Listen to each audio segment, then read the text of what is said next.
Kendai ngut kinongile kai arm wrestling na kejela bat haringkat angut ki referee ken sami banik yasim benta syaka 43rd World Arm Wrestling Championship ka banlong nadu ka khat saw tarik hadu ka arfly tarik jong banai risaw hari terki. Kini kinongile kai arm wrestling na kejela kilawan mi syakmat hakani ka sngi ban kerpat sya kinong penya jong ka All Meghalaya Arm Wrestling Association ni kamawa bat yak sorka jela bakan island mujingirap yaki na kabenta bakine ile kai sya terki.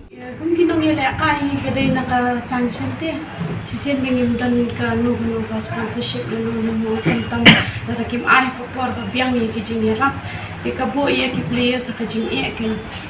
te long naka association jingiru ka de ben prestam ken ben ta ki players mentang ila long all by asa mangi ki players ni mat sanction ni practice room ni ya prestam ni kum ka kamawa hi ke de ben le ka eke na banta ki players banyarap kanang ba kanum dan kam ken ni ban mare shani shatu da ka bangi mare shani shatu kala upload ken ka puar jingi tangi dan tang shi benai hek ki ban practice ban present shako wa ni ki players tingi lado jingkermen ba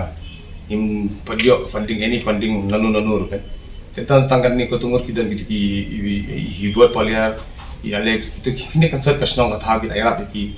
te kunju kiseng walang ni ayap ki ai ko le ka pang gitu bi de dong yeng jong hibuat paliar bagi seng halang ki ayap gitu te meneng yang kudu isa ngi kong lado jingkermen bang thangin poil akai sure te gajing kedua ngi isa bantai dua menepat I mensi ngi yang fi bulung kuslai yang kili practice bet yang ba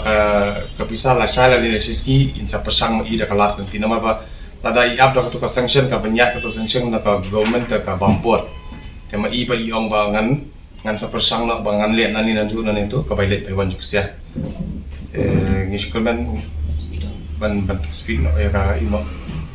nama meni ya di ICM kontak sama saru nila don kan ka tungut ki bala ai ka proposal je iru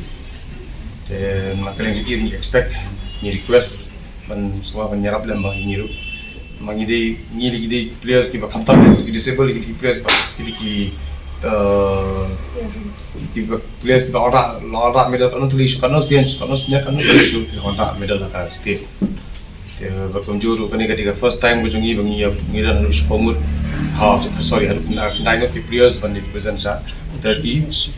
begini referee angul. Since 2014, our country has been plagued by divisive forces. TMC is in Meghalaya with the mission to empower the people,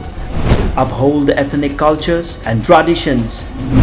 celebrate the sacred land. To oust the proxy BJP government from Meghalaya, be the change, support TMC by calling on 96877 96877.